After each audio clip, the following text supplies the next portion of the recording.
Welcome to our 58th episode of Two Tankers and a Cat. We're your host. I'm Charlie. And this is Russell. You know, it's almost Christmas, isn't it? Pretty darn close. Like Christmas I'll tell you Eve? what, this year has went so dang fast. A lot of it probably has to do for me is that I'm working 12-hour shifts at work, and it just flies by. Yeah, it does. It makes the whole week fly by. And So you're either working yeah, or you're passed out. working or sleeping. Wow. Yeah. And then we'll have a... They claim, though, that I have about 14 days, and I'm only working 14 days out of a 30-day month, but man, I'm always there. And I on begged... the days that I work. And I begged you, just to take 3 days off to go with me, to go look at some tanks. And when you came back, they were like, get to work. Yeah. Yep. Pretty much. Well, if we don't get to wish you listeners a personal, Merry Christmas and Happy New Year or Happy holidays, however you want to go about it. We apologize again. I say Merry Christmas just because, I was raised that way. But yes, happy holidays. We have to be politically correct. So, and hopefully the year 2021 will go a little bit smoother than this year did. Let's get over this stupid virus. Man. I don't believe Charlie and I has had it yet that we're aware of, but I'll tell you what, some of the stories I've heard, though, that the people that have had it's been pretty rough. Yeah, definitely I wouldn't want. Yeah. No.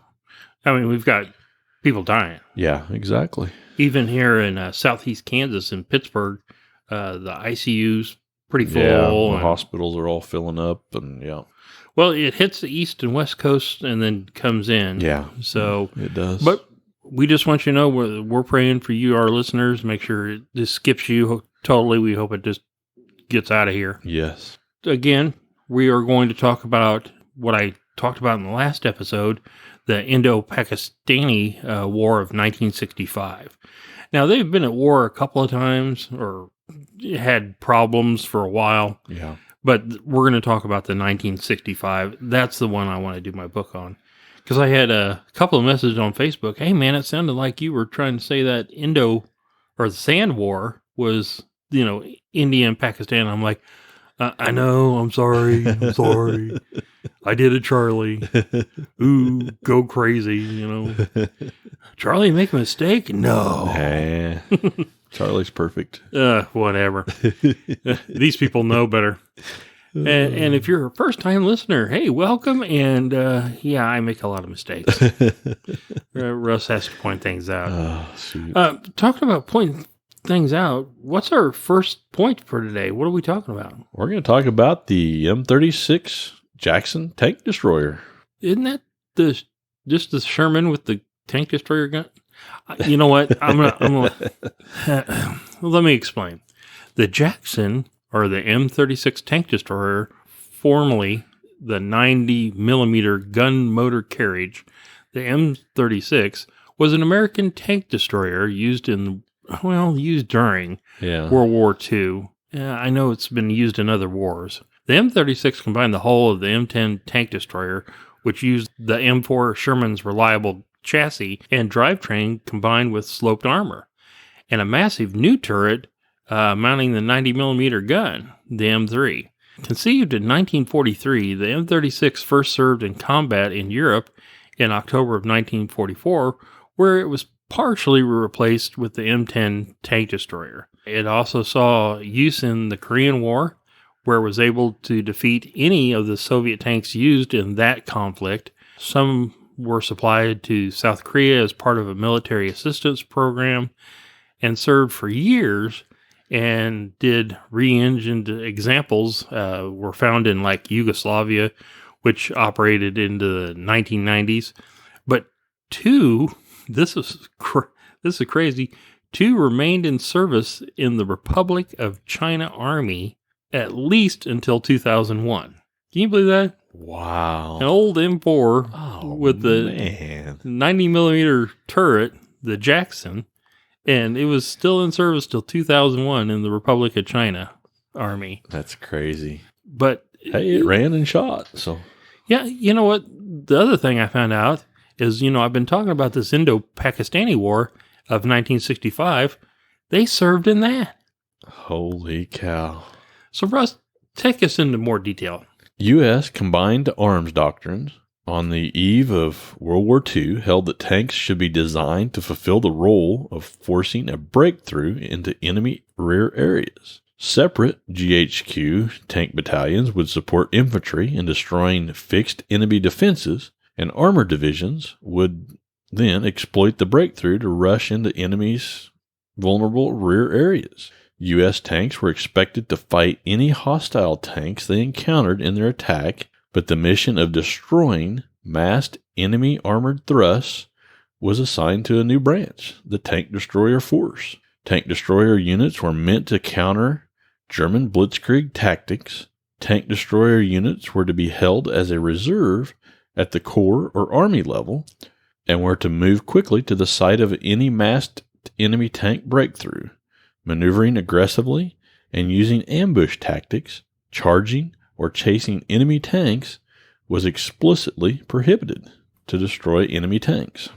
So you said a mouthful there, and basically what its doctrine is, the Army is going to move forward, and they're going to make a little breakthrough, and then our regular tanks, which were the Shermans, would race through that opening and destroy any tanks that are, back there in the back. Yeah. But if they decide to blitzkrieg and move all their big tanks in, our tanks were supposed to go, whoa, break off to the sides, let them come in to our well-camouflaged tank destroyers with 90 millimeters and taking out these enemy tanks, which, of course, was the Axis forces. So that makes sense. I really wish I could get my teammates to fall for this in the World of Tanks game. Oh, don't get me started. We love... the World of Tanks game is neat because it actually shows you how this is supposed to work. With the tank destroyer staying, in the back. In the back of the map. But I'll tell you what, it don't always work like that because not everybody knows these tactics. If you've ever played any video game, you're always going to have what we call noobs. Yeah. And you're positive that they're playing the game by smashing their forehead on the keyboard. I know. But anyway, that's just my take on the game and how it's helped me, learn some of these tactics. Right. I'm sorry. Go ahead, Russ. This actually led to a requirement for very fast, well-armed vehicles. Though equipped with turrets, unlike most self-propelled anti-tank guns of the day, the typical American design was more heavily gunned, but more lightly armored, and thus more maneuverable than a contemporary tank. The idea was to use speed and agility as a defense rather than thick armor to bring a powerful self-propelled gun into action against enemy tanks. See, that's actual doctrine, not what so many of these keyboard historians say, oh no, that's not what they were for. Bless their hearts. But that's what tank destroyers are supposed to do. Yeah. There's a breakthrough. They set up in camouflage, on the crest of hills. They get the flanks of them and start putting rounds into them. That's their job. That's it. But you're going to have people call in and say, no, that's not what a tank destroyer is used for. It's used for a push. Our actual doctrine says don't chase them. Exactly. Pretty explicit. But, you're always going to have those guys. Oh, yeah.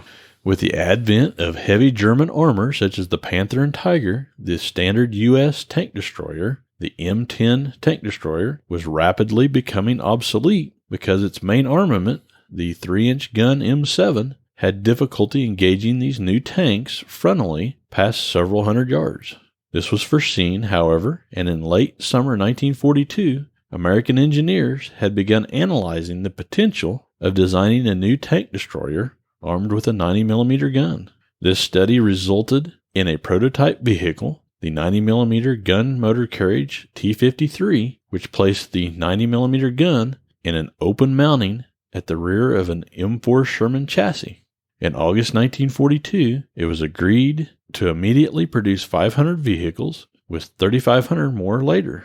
The tank destroyer force objected, arguing that the design of the T-53 was too rushed. The 90mm gun motor carriage T-53E1 proved to be even worse, and the entire contract was canceled. The Sherman was ready and able, but they needed something a little better. What do we always say? you fight with what you got. You make do. They saw that our 76s and our 75s and 105 howitzers weren't doing a lot against these Tiger IIs. So they said, hey, we have a reliable chassis. Let's just make this weird turret and put a 90 millimeter. A 90 millimeter is a good gun. Exactly, yeah. I don't care who you are, and you're like, 90 millimeters junk. For World War II, Yeah. That was a pretty good gun. Maybe junk today, but during that time period, it was pretty top of the line. Absolutely. But we're going to get people saying, no, 90 millimeters junk. Russell, just give me some stats on this thing. It was designed by the U.S. Army Ordnance Department in 1943. It was manufactured by General Motors, Massey Harris, American Locomotive Company, and the Montreal Locomotive Works. The unit cost was U.S. dollars of $51,290, and that's equivalent to about $744,917 in the year 2020. So back then, it cost about almost $52,000. And then in today's term, it's what, $745,000. Yeah. So how many did they produce here? They produced about 2,324, including all different models, between April 1944 to May of 1945. They weighed about 63,000 pounds, or 32 short tons. They had a length of 19 foot 7 inches, or 5.97 meters, with just the hull. And the length, including the gun, was about 24 foot 6 inches, or 7.47 meters. With the 90 millimeter, it's pretty long. Oh, yeah. 90 millimeter gun, they were pretty long guns. It had a width of 10 foot 0 inches, or 3.05 meters. And it had a height of 10 foot 9 inches, or 3.28 meters. So it's over 10 foot tall. Yeah. Just like my Lee. Hey. So the Jackson is 10 foot tall. There and we go. A little bulletproof. Yeah. So what kind of crew did this thing have? It had a crew of 5, which included the commander, the gunner, a loader, a driver, and an assistant driver. The armor was anywhere between 0.375 inches to 5 inches thick, or 9.5 to 127 millimeters thick. And the main armament was a 90 millimeter gun M3, and carried about 47 rounds on board. The 90 millimeter gun M3 could fire 5 different types of ammunition. Those included the M77 AP-T shot, the T33 APC-T shot, the M82 APC/HE shell, the M71 HE shell, and the T30 E16 HVAP T shot. HVAP. Nice. Now, what kind of second armament are we talking about this? It had secondary armament of a 50 caliber or 12.7 millimeter Browning M2 HB machine gun. They carried about 1,000 rounds of it on board. It had an M36 B1 Ford GAA V8 gasoline engine, cranked out about 450 horsepower at about 2,600 RPM. Okay. Had a power to weight ratio of 15.2 horsepower per metric ton. The transmission was a synchro mesh, 5 forward speed and 1 reverse speed. The suspension was the vertical volute spring suspension. Or the VVSS. Had a fuel capacity of 192 U.S. gallons, or 727 liters, with an operational range of 150 miles, or 240 kilometers.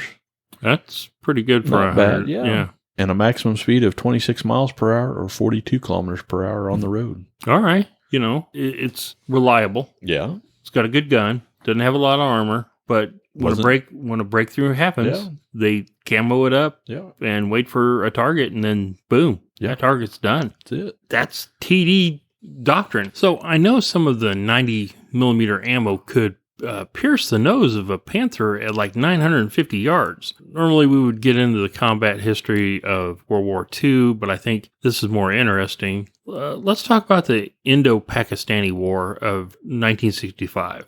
It was a accumulation of skirmishes that took place between April 1965 and September of 1965 between Pakistan and India. The conflict began following Pakistan's Operation Gibraltar, which was designed to infiltrate forces into Kashmir to precipitate an insurgency against Indian rule. India retaliated by launching a full-scale military attack on West Pakistan. The 17-day war caused thousands of casualties on both sides and witnessed the largest engagement of armored vehicles and the largest tank battle since World War II. I know we're jumping from, what we were talking about, shooting a panther in the nose and going through at 950 yards to jumping into 1965, but this Jackson was in this battle, and I'm so interested in it, and I kept getting it, confused with everybody last episode. Yeah.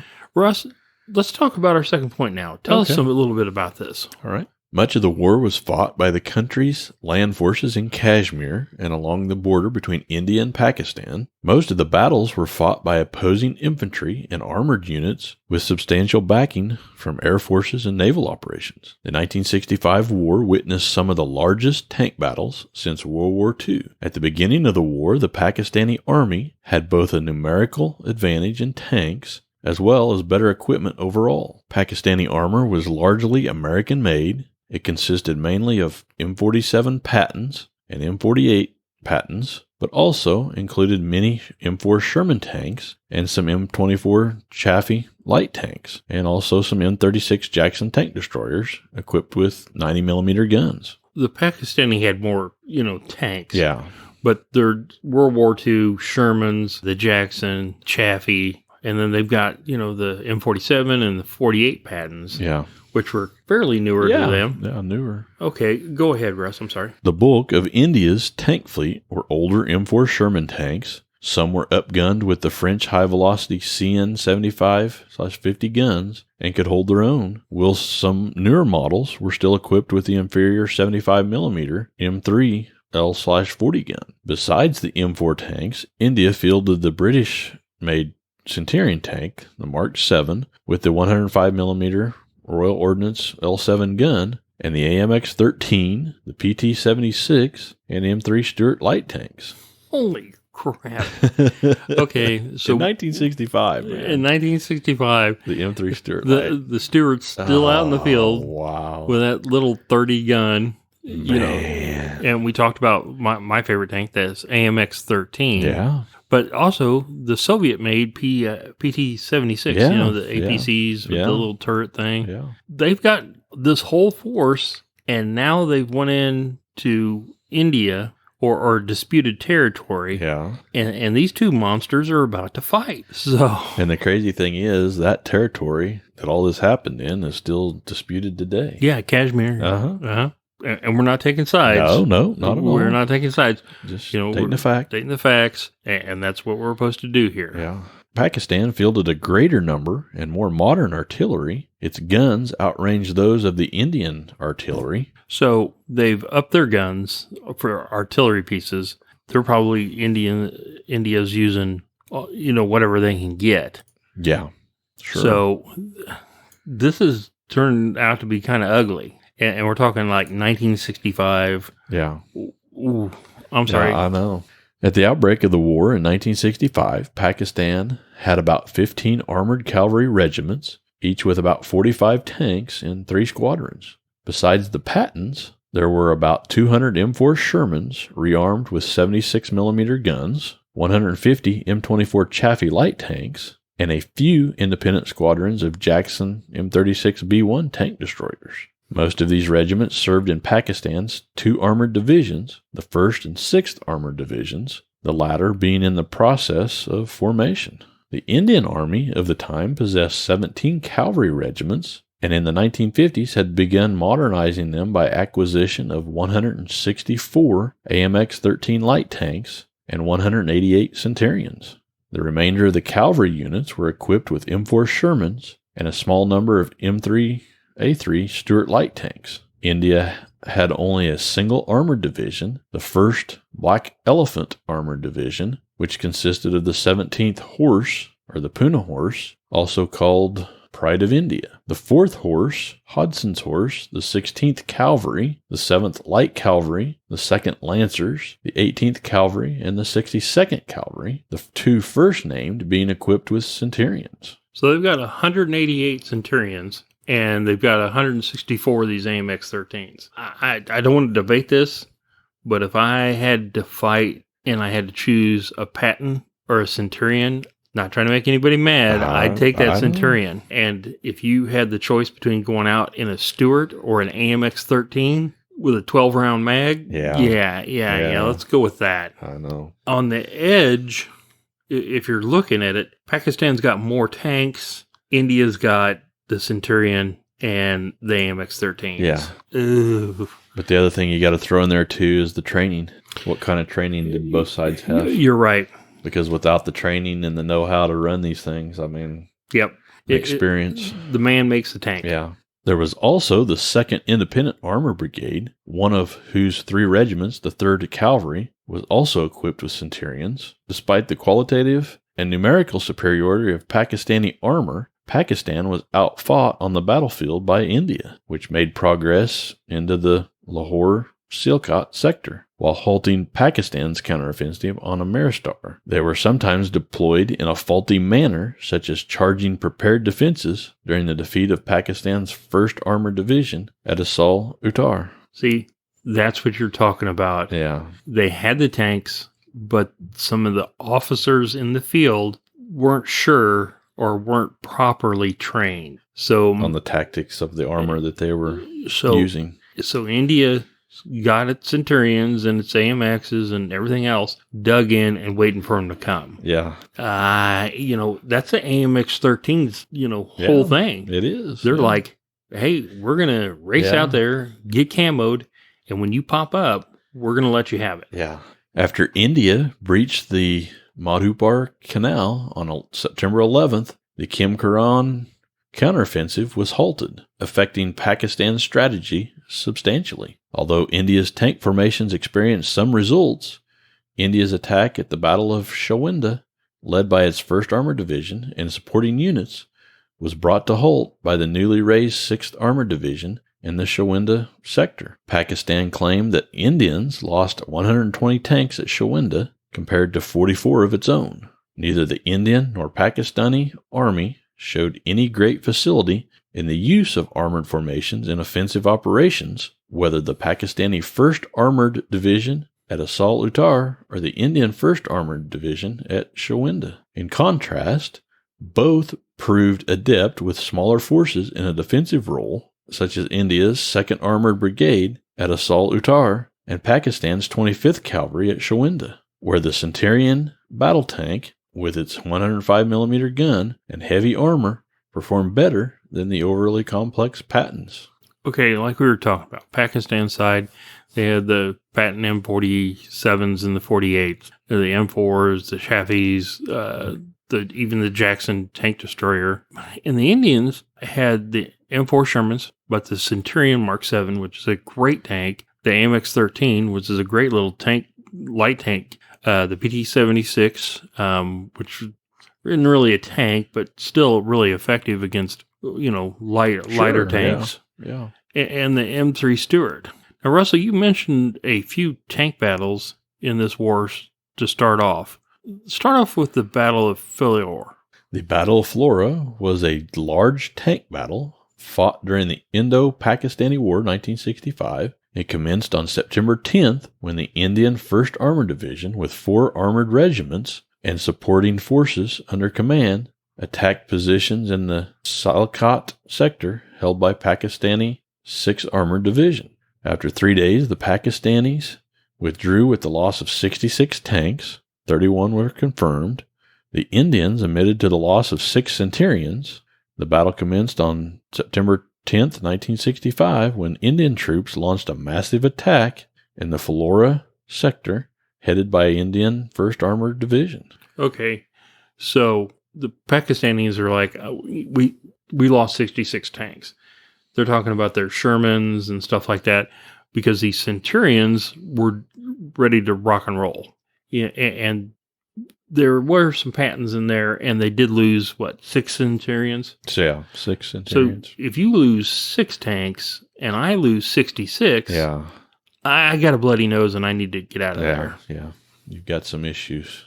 Equipped with 4 armored regiments and with a motorized infantry brigade attached, the division faced stiff opposition from the Pakistani 6th Armored Division. Pakistani aircraft attacked the Indian forces. Their tanks suffered little damage, while the supporting transport and infantry columns were harder hit. Over the next 2 days, there was intense fighting before the outnumbered Pakistani troops made a tactical retreat towards Shawinda. At this point, India claimed to have destroyed 66 Pakistani tanks. They're talking about the Pakistanis started using air power, and I think they're basically doing strafing tactics. And if you're not shooting missiles and you're not dropping bombs, strafing tanks, okay, but where are you going to do your major damage? Exactly. You're going to go after your soft targets. Yeah. Guys your sitting supplies. there, supply trucks, ammunition. Guys going to the mess hall to grab something to eat. Yeah. All of a sudden, the airplane flies in and machine guns everything. That's tearing up the lines. That is. Fuel trucks. Sure.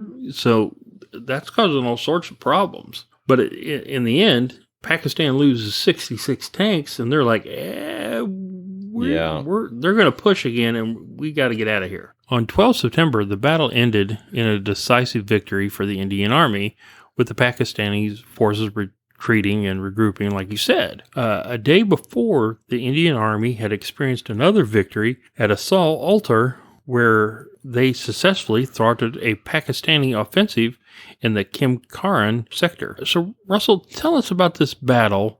The Battle of Solotar was one of the largest tank battles fought during the Indo-Pakistani War of 1965. It was fought from September 8th to September 10th, 1965, when the Pakistan Army thrust its tanks and infantry into the Indian territory, capturing the Indian town of Kimkaran, 5 kilometers from the international border. The Indian troops retaliated, and after 3 days of bitter fighting, the battle ended with the Pakistani forces being repulsed near Solotar. Factors that contributed to this were the fierce fight put up by the Indian Army, conditions of the plains, better Indian tactics, and a successful Indian strategy. See, that's what we were talking about. You can buy a man a tank, and he might know how to drive or turn it on and shoot the gun and drive in a straight line. But when you train the tank commander in tactics, how to hit, aim at weak spots, that's how you're going to be more effective. Exactly.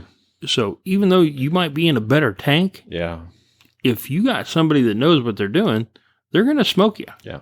I'm sorry. Go ahead, Russ. So there's a lot more to armored warfare than just being able to drive a tank, shoot a tank. You're right. Strategy, tactics. This battle is compared with the Battle of Kursk in the Second World War for how it changed the course of the Indo-Pakistan War of 1965 in India's favor. War historians, including Dr. Philip Toll, regard the Indian resistance near Kimkaran as one of the key turning points of the war, one which tilted the balance of the war in favor of India. Peter Wilson states that the defeat of Pakistan Army in the Battle of Solotar was one of the greatest defeats suffered by Pakistan forces in the course of the Indo-Pakistan War of 1965. Pakistan's invading force, consisting of the 1st Armored Division and 11th Infantry Division, crossed the international border and captured the Indian town of Kimkaran. Considering the situation, Indian 4th Mountain Division immediately ordered the division to fall back and assume a horseshoe-shaped defensive position with the Solotar as its focal point. In the night, the Indian troops flooded the sugarcane field, and the next morning the Pakistani tanks of the 1st Armored Division, consisting mainly of M47 and M48 Patton tanks, were lured inside the horseshoe trap. The swampy ground slowed the advance of the Pakistani tanks, and many of them could not move because of the muddy slush. Over 100 Pakistani tanks, mostly Pattons, and a few Shermans and Chaffees, were destroyed, and another 40-plus captured, while the Indians, by their account, lost only 10 tanks during this counteroffensive. Pakistan admitted that it lost 165 tanks during this battle, led to the creation of Patton Nagar, or Patton City, at the site of the battle. This is because a large number of Patton tanks fielded by the Pakistani forces were either captured or destroyed at the scene. Wow. 165 tanks left out there, so they call it Patton City. Apparently, those are still out there today. Wow. Now, they've taken the ammo and stuff out, but the shells are still, or the husk of these Pattons and these other tanks, Shermans and whatever they had, but 165. Sad. But wild. I know there was another huge loss of tanks in the Battle of Burkay Tell us about that battle. The Battle of Burki was a battle fought by Indian infantry and Pakistani armor in the Indo-Pakistani War 1965. Burki is a village that lies southeast of the Lahore near the border with Punjab, India, and is connected with Lahore by the bridge of Ikogil Canal. During the fighting, the relative strengths of the two sides were fairly even, and Indian infantry clashed with Pakistani forces that were entrenched in pillboxes, dugouts, and slit trenches that had been carved into the canal banks. The Pakistanis were supported with a large number of tanks as well as fighter jets. The battle resulted in an Indian victory. India began their advance from Kalara under Major General Har Krishan Sibal and tank operations under Lieutenant Colonel Anat Singh, with a village called Jaman being the first major Pakistani outpost to fall. Pakistani troops pulled back toward the next major town, which was Burki, leaving small pockets of resistance at each village to slow down Indian advance. The Indians had just killed 165 tanks, making this Patton city. And then the Pakistanis moved into another area, and they called for backup, and these guys come charging across. Oh, this is going to be nasty. Yeah. Tell us more. On September 8th, Pakistan began the counterattack with Pakistani artillery pounding the Indian advance on September 8th, 9th, and 10th. This constant shelling slowed down the Indian advance, but was unable to stop it completely. This was followed by a counterattack by Pakistani armor consisting of considerable part of Pakistan's 1st Armored Division. Indian infantry eventually clashed with Pakistani tanks at Burki, which resulted in most of the Pakistani armor being damaged or destroyed by September 10th. So they send, they're fighting on this canal, and the Pakistanis get most of what they have, their tank forces, and shove them forward. But the infantry is hiding in bushes, setting mine traps, RPGs, bazookas, and they're tearing these guys up even before they get to the Indian tanks. Yeah. This is getting good. Yeah, it is. The Indian infantry was able to hold off the Pakistani armored units until Indian tanks from the 18th Cavalry Regiment arrived.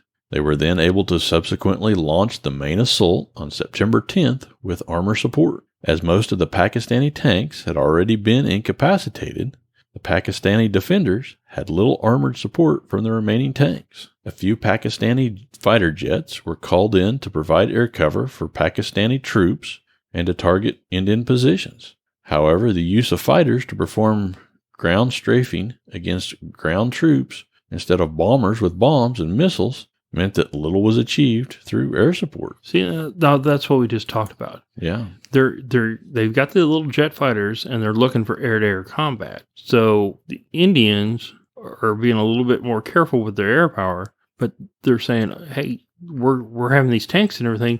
You need to go strafe them. You need to destroy them. We don't have bombs. That's not our fighter job. Surprise, yeah. We're not bombers. Exactly, yeah. Surprise, we don't have air-to-ground missiles. The limited number of jets and the easy availability of trench and defensive structures for cover added to the ineffectiveness of Pakistani air operations. As a result, after intense fighting, Indian infantry captured Burki on September 11th and held it throughout the rest of the war, despite the use of defensive structures like trenches and pillboxes, as well as anti-tank weapons by Pakistani defenders during the defense of Burki. Again, you're using the terminology, whoever has air superiority. Well, you can control the air, but you got to be able to damage what's on the ground. Yeah. Besides machine gun it. When we say, well, we have air supremacy, that means none of their airplanes are even coming close. Yeah. And anything underneath, we're destroying. The A-10 Warthog, if they'd had 15 or 20 of those, that'd have been a totally different battle. Yeah, it would have. So in this battle again was very lopsided. The Pakistanis lost 100 tanks, destroyed or abandoned, and Indian lost 3 tanks. That's what I'm saying. Tactics, and how you're doing it. The Pakistanis have now lost an additional 100 tanks, and India's lost 3. Incredible. It really is. Okay, Russ. So tell me about the big battle of, how do you say that? Shawinda? Yeah.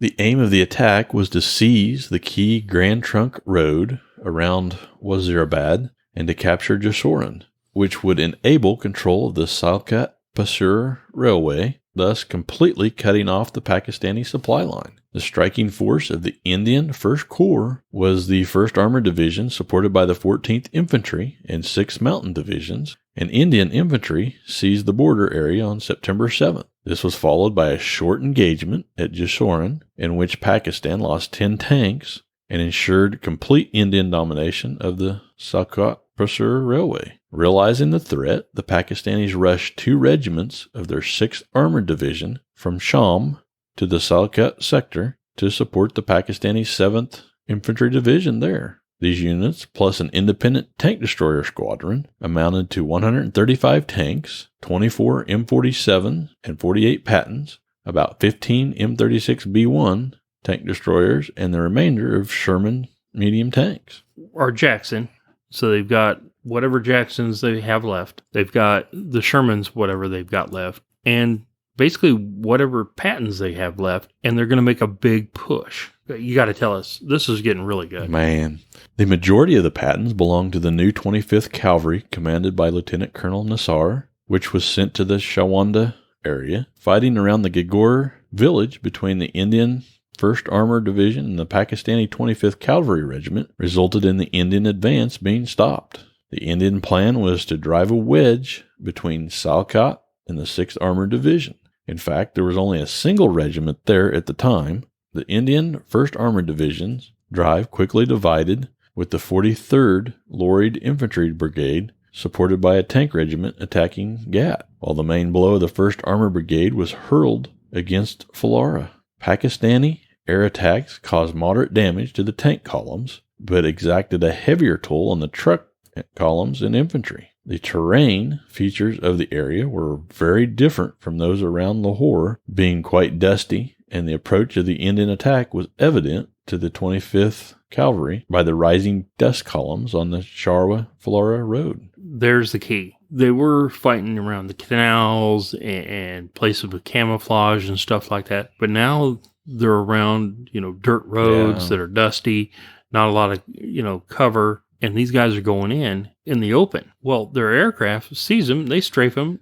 They're knocking tracks off and, putting holes, in certain spots. But then their fuel trucks behind them, the ammunition trucks, they're taking a beating. Yeah. So now it's really, they're like, we're getting low on ammo and we're getting low on fuel, even though we had enough to begin with. But now these air forces are tearing us up. The Indians resumed their attacks on September 10th with multiple corps-size assaults and succeeded in pushing the Pakistani forces back to their base at Shawanda, where they were stopped. A Pakistani counterattack at Filiore was repulsed with heavy damage, and the Pakistanis settled in defense positions. The Pakistani positions at this point was highly perilous. The Indians outnumbered them by 10-1. However, the Pakistani situation improved as reinforcements arrived, consisting of 2 independent brigades from Kashmir, the 8th Infantry Division, and most crucially, their 1st Armored Division. For the next several days, Pakistani forces repulsed Indian attacks on Shawanda. A large Indian assault on September 18th, involving India's 1st Armored and 6th Mountain Divisions, was repelled, with the Indian 1st Armored and 6th Mountain Divisions taking heavy losses. So the Pakistanis are dug in. The Indian generals are like, we've had some great victories. We've had landslide. Go, go, go. Push, push, push. And they're like, we're having some heavy losses. Well, okay, keep pushing. When your ground troops are saying, hey, we're having problems, we're actually having some heavy losses, you might want to take a break, let everything stabilize, but they didn't. On September 21st, the Indians withdrew to a defensive position near their original bridgehead with the retreat of Indian 1st Armored Division. All their offensives were ceased on that front. Pakistani generals vetoed the proposed counterattack, Operation Windup. According to the Pakistani command and control, the operation was canceled since both sides had suffered heavy tank losses. Would have been of no strategic importance, and above all, the decision was politically motivated, as by then the government of Pakistan had made up their mind to accept ceasefire and foreign-sponsored proposals. The Indians push to just shove them clear back and wipe them out is stopped. They've dug in, and they're losing tanks, they're losing men, they're losing trucks. They can't go anymore. So in that battle, the Indian forces had 150 tanks, and Pakistan had 225. But at the end, India lost 120 of those 150s, and they lost all their Shermans, from what I understand. Man. And, you're talking about the AMX-13s or Centurions, but they had lost all their Shermans. Incredible. That's 120 tanks on the Indian side. Oh, yeah. And the Pakistan lost 44 tanks. That's still a big hit. Yeah. And apparently all their Shermans were taken out and a few of the Pattons. Wow, it's sad. Yeah. If India hadn't used their Shermans and used the Centurions and the AMX-13s, things could have been different, I bet. Oh, yeah.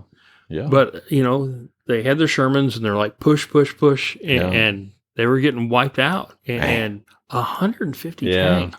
Russell, tell me about the actual losses. What are we talking about, even men-wise? Yeah, India had 3,000 men killed, 75 aircraft destroyed, 190 tanks destroyed. Pakistan lost 3,800 men, 300 tanks, and 20 aircraft. Again, Pakistan had better aircraft. Yeah. You see 75 aircraft knocked out by the Indians. Yeah.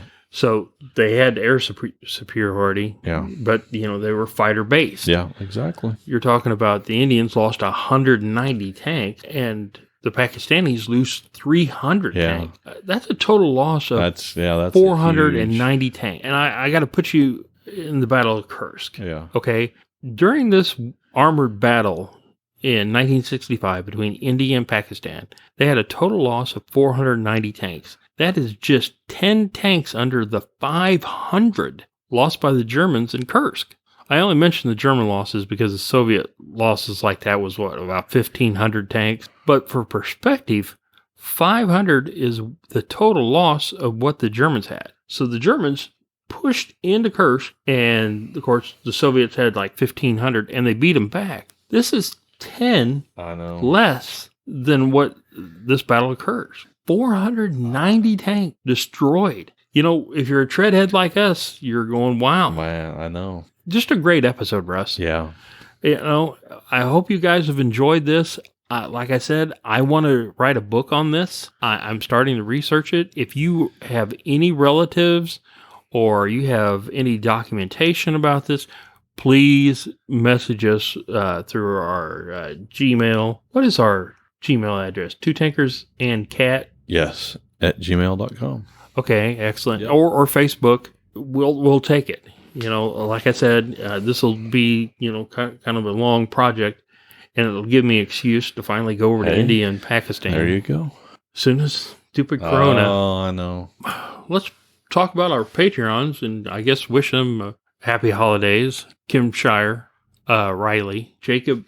Zaki? I'm going to learn to say that poor guy's name. Jacob, I don't mean to do that, and I know you're listening and you're laughing. You're like, man, that Charlie really is mixed up in the head. Michael Calb, Razbaz, Evan. Antonio Bernarda. Slam Jamington. Alejandro Martinez. Bjorn Ben. ODS Thero. And everybody's favorite, Rick Schmidt. Rick Schmidt. Guys, we want you to know that we've really had fun this episode. We hope you enjoyed learning about the Jackson, and we're sorry that we're starting to talk about the World War II aspects and Panthers, and all of a sudden jumped to 1965. But when you figure that those Jacksons were part of the 490 tanks lost. Incredible. What a waste. Jacksons and Shermans and Stewarts and Chaffies. Oh, wow. You've got a mix of modern, old, and now I'm starting to research the aircraft that they had. The incredible thing is, what is still out there? That some governments... That's still using. Are they still using Shermans? Are they still using Chaffies? Hey. It's a very big possibility. And we probably won't know until they're shot and killed in a upcoming war sometime. Yeah. But yeah. Like we were talking about. It's incredible. Argentina with the Stewarts. Yeah. Add that. I know. This history is such a great thing. Man. Well, I hope you guys enjoyed the episode, and we hope you have a happy holiday. This is Charlie. And this is Russell. As always, happy tanking, and have a great week. We wish you a